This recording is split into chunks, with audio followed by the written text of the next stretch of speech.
I'm not your typical athlete. I stumble and I fall. That's exactly why I do it. For it's in those moments of failure that I have the opportunity to learn the most about myself. In these moments is where our true growth happens. Each time, it's a renewed reminder of how resilient we truly are as human beings. I'm no stranger to struggle, and I know what it's like to face the impossible, to feel the weight of doubt bearing down on my shoulders.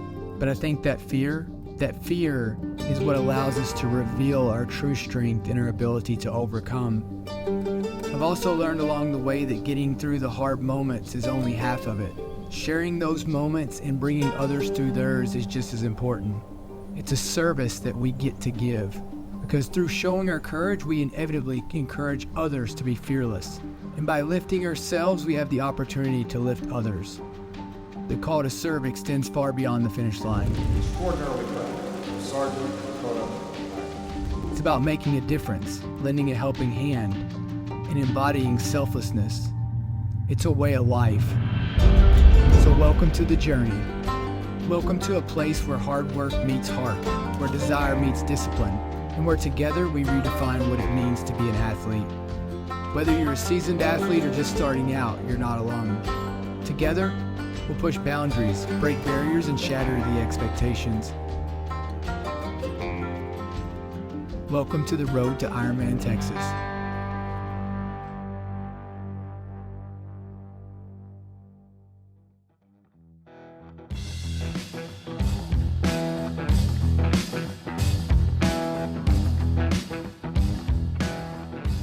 Hey, what's up guys? I'm Dakota Meyer and welcome to the first episode of Road to Ironman Texas. Over the next 8 weeks, what you're gonna see is all the prep that I'm doing, all the training up to what it takes to becoming an Ironman. You know, one of the things that I've learned across this journey of, especially the last 8 weeks, is the respect of what it takes for somebody to become an Ironman. What we're gonna talk about is the history of how the Ironman started, what an Ironman is, and then we're going to show you all of the prep work that it takes to get to that piece of it and hopefully accomplish crossing the finish line and hearing those awesome words of you are now an Ironman. So with that, you're going to meet all the coaches, because one of the things that it takes when you're doing this type of stuff is it takes a team. It's not, as much as it looks like an individual sport, it is a preparation of so many different people who have different skill sets and all of those pieces. And so you're going to meet all those people because it is a huge, huge undertaking.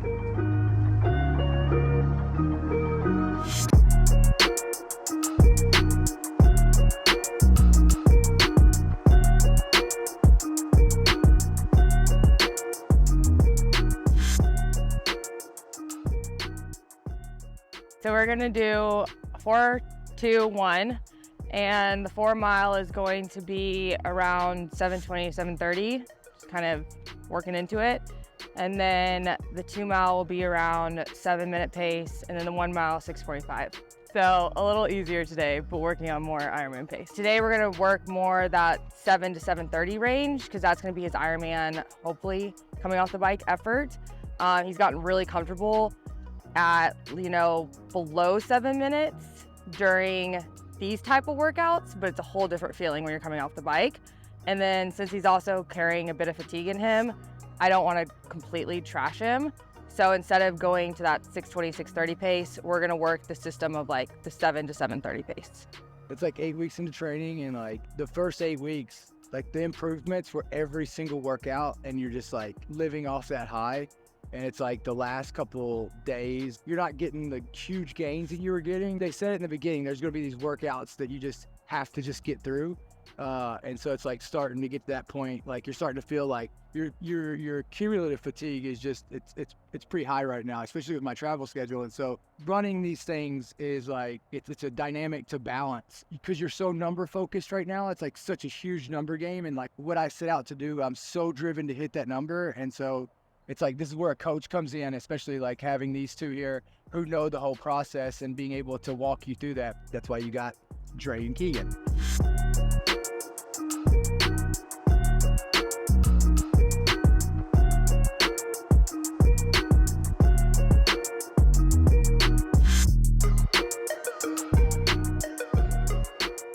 So that was our morning workout, and now we're getting ready to go to the pool to get a little quick swim session in. And again, today's more of a recovery day, getting dialed in on nutrition and trying to just let the body rest up to get ready for the load the rest of the week.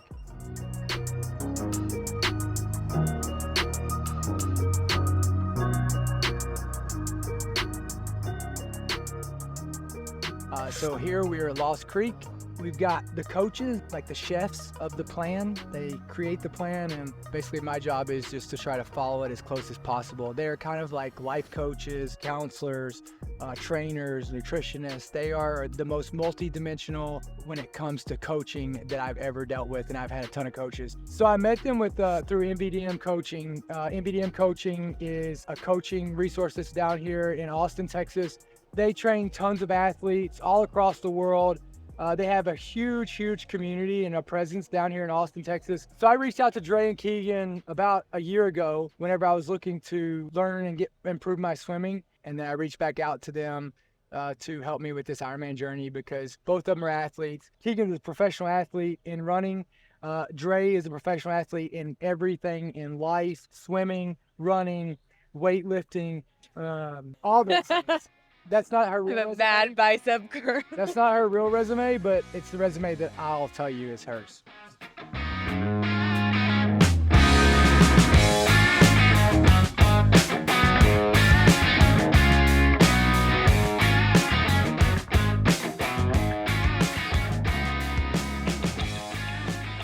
Last 50, all out. What's your fastest 50 you've ever done? What's about to happen right here? Test. Where are you gonna go? 48. 45. You're going 45? So you're going 45. All right, 45. Here we go, guys.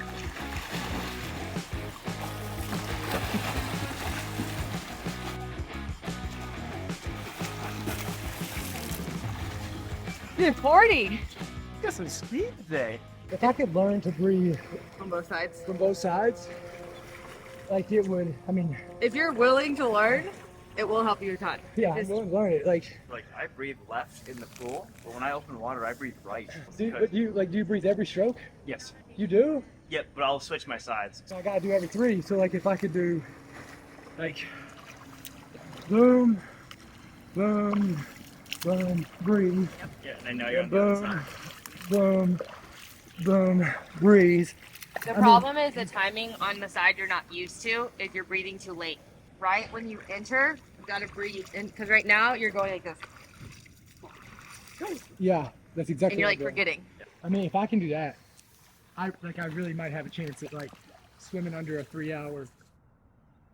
This year's kind of like the turning point for me of going and doing more hard shit. Like, last year kind of turned the switch, and then this year it's like full bore. And 2 of my friends, they started running Ironman 10 years ago, 10, 12 years ago. I don't remember, but from my hometown. And both these guys have been huge pieces to my entire life, especially after coming back from the Marine Corps. They're probably the 2 most consistent people that have stuck next to me after coming back, and Toby and Schmitty. And so, this is their last year of supposedly running them. I think they'll keep doing it, but we'll see. I want to do it with them, and to be able to share this moment with them and cross and become an Ironman with those guys is going to be something that, it's just an appreciation to the hard work and dedication that they've put in. And then on top of it, they get to go to Kona this year. There's a legacy program. That's what sets that bar even higher for me to not just finish and become an Ironman, but to qualify for Kona. It's like everything that I've ever done. I just surround myself with people who are astronomically better than me, and that way that my goal is to try to just keep up with them. And if I can be just a percentage of what they are at these things, then I'll be able to achieve my goals, right? So like with the firefighter challenge, you get around Jared, he's the best there is, right? Larry, and then same thing with Ironman training. If you wanna win, you wanna be good, you gotta be surrounded by great people for you to be good.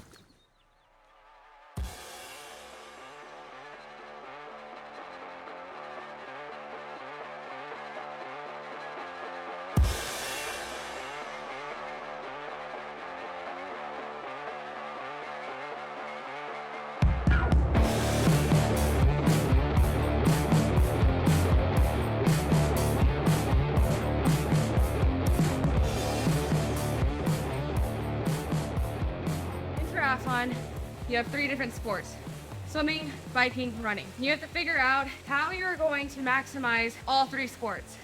So in designing a week, my mentor Natasha has really, put in a lot of work and played around with seeing how athletes have felt throughout the week to see how can we best maximize each session. So kind of what Dakota's been doing on a week-to-week basis is the same structure, but the workouts will change. So Mondays, usually recovery, whether it be an easy swim, an easy run, some light stretching mobility, it's really recovering from the weekend. Tuesdays is a brick session, is where you go from bike to run.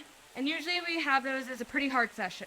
It could be VO2 max work, upper end wattage, getting that heart rate up. It could be sweet spot, more kind of like Ironman effort, half Ironman effort, and then a run off the bike, but just getting the body used to running off the bike. And then ideally you do that in the morning, so you have the rest of Tuesday to recover, and then Wednesday morning is speed workout on the track or on the road. So it could be 800 repeats, mile repeats on the road, 5-mile tempos on the road. It really varies, but Wednesday morning we hit that hard run, and then Wednesday afternoon you hit that kind of threshold swim. Wednesday afternoon, the athletes are feeling kind of pretty dead. They came off that hard break from Tuesday, they just crushed those 2 workouts Wednesday. So Thursday is really an easy endurance ride, maybe some strength work, nothing crazy. And then Friday, easy kind of swim. Might put a little bit of sprints in there, depending on how they're feeling. And then an easy run. Really kind of getting ready for the weekend. People work Monday through Friday, so the weekend is kind of the time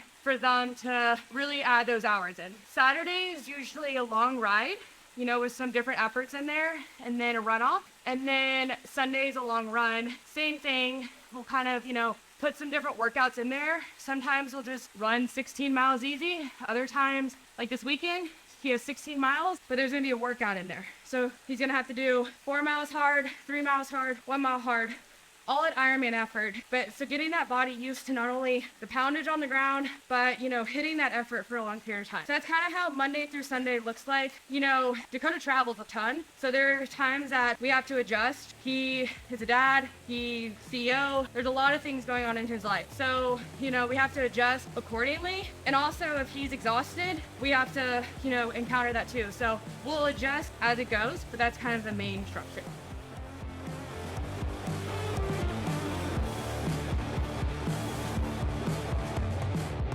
The only race I've ever done is I've done 1 marathon, which I just completed, and I've done 1 half. Marathon. So why not start your first triathlon as an Ironman? And as you can see, something that's going to be really hard at Ironman Texas is the Texas heat is already hit, which is why we are sweating gallons right now. It's also why right now we don't have any fans on us, because once we get to Ironman Texas April 27th, it is most likely going to be horrendously hot. So right now we need to start doing some heat prep for that. So with that comes suffering on the bike like this, where you are drenched in sweat. You look good though. That was like a 1 drop. It makes the muscles that pop out of it. There we go. My veins going.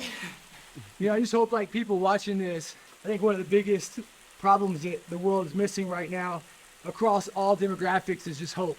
Through this, I hope that people see us and they realize that if I can do it, you can do it. People are so scared to fail through any obstacle, through anything that's hard, through any challenge. There's always that opportunity to fail, but we're always trying to avoid that failure. And so many things we miss out on in life because we're scared to lose, we're scared to fail, that we miss out. And so I hope that when people watch this, they see that, it's all worth it. Even, it's like at this Ironman, if I show up and I don't qualify for Kona, I don't make it, I win either way, no matter what. Whether I go and crush it or I go and get crushed, at the end of the day, I still win, and I leave a winner because of all the lessons that I got to learn and all the opportunities I had to grow throughout the journey to get there. So I hope that you all see that in the end. I hope it makes you go out and go do the hard things that you've been avoiding for whatever reason that is. Life, you can't control what life throws at you, but you can control what you do with what life throws at you. And, we got too many people out there who are letting society and the people keep everybody down. Everybody just needs to go out and do the hard stuff on their own and be able to stand on their own, because that's where true empowerment is. So if you like this episode, stay tuned for more. We got 8 more weeks of hard shit in this Ironman, and then going forward, we'll be doing more hard shit because the hard shit never stops. And if you guys have any comments, questions, anything, drop them down below. We're gonna answer all the questions in some type of video. We're trying to figure it out, maybe a short reel, but each episode, if what you would like to see, what questions you have, whatever it is, drop it down below, and we look forward to hearing from you.